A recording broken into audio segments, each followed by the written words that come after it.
आर्यन कुमलिंग तारापणाला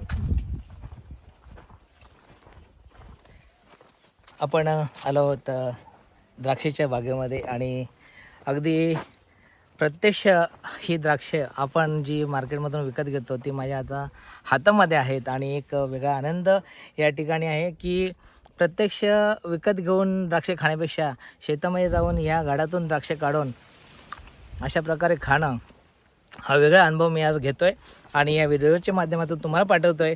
नक्कीच कधी जर आपल्याला अशा प्रकारचे शेतकरी भेटले तर त्यांच्याकडून ज्ञान घेतलं पाहिजे, त्यांच्याकडून मार्गदर्शन घेतलं पाहिजे, कशा प्रकारे शेती केली पाहिजे.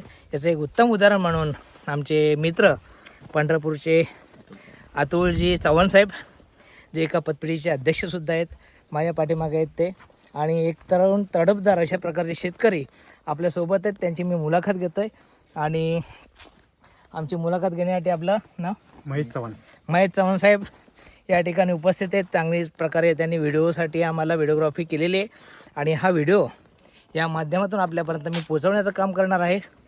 याच्यातून आपल्याला एकच संदेश द्यायचा आहे की जर शेती केली, मेहनत केली तर शेतीतून नक्कीच मोती फुलवण्याची ताकद आपल्यामध्ये आहे.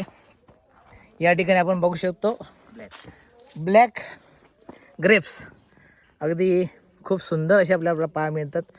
याची व्हरायटी कुठली आणि काय याचं नाव? ही सीडलेस ब्लॅक सीडलेस आहे. अगदी खूप गोड आहेत, म्हणजे पूर्ण तयार झालेले द्राक्षे. माझ्यासोबत आमचे व्याही आहेत. काय सांगाल तुम्ही? नमस्कार.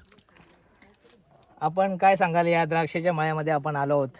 या द्राक्षाच्या मल्यामध्ये आले रामकृष्णारी या द्राक्षाच्या मल्यामध्ये आल्यानंतर मला एवढं भारावून गेलो की याचे व्हिडिओ काढू का फोटो काढू आणि काय खाऊ आणि काय नाही खाऊ याच्या पलीकडे मला हे अनुभव झालं.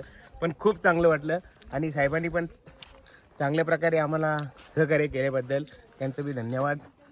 नक्कीच या ठिकाणी आल्यानंतर असं वाटतं की जाऊच नाही.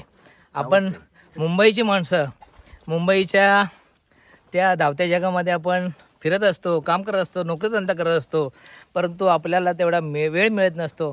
आज आपण वेळात वेळ काढून आपल्यासोबत आमचे मित्र जी चव्हाणसाहेब आहेत त्यांनी सुद्धा आपल्याला महत्त्वाची अशी माहिती दिलेली आहे आणि त्याच्यामुळं आपल्याला या ठिकाणी आल्यानंतर खूप समाधान, वेगळ्या प्रकारचा असा आनंद मिळालेला आहे. नक्कीच आपल्यासारख्या माणसाला एक अभिमान आहे की आमचे मित्र एक तरुण तडफदार असे चव्हाणजी साहेब यांनी आपल्या शेतातून, मळ्यातून नक्कीच चांगल्या प्रकारचं उत्पन्न काढलेलं आहे. चांगल्या प्रकारचं शेतीतून द्राक्षाचं उत्पादन ते घेत आहेत. अशाच प्रकारचे सर्व तरुणांनी शेती केली पाहिजे आणि आपणसुद्धा चांगल्या प्रकारे नफा कमवून आपला या स्वतःचा विकास याच्यातून शेतीच्या माध्यमातून केलं पाहिजे असं मला सर्व शेतकरी मित्रांना आणि तरुण तडफदार मित्रांना सांगायचं आहे आणि याच्यासाठी हा व्हिडिओ मी तुमच्यापर्यंत पाठवते. धन्यवाद.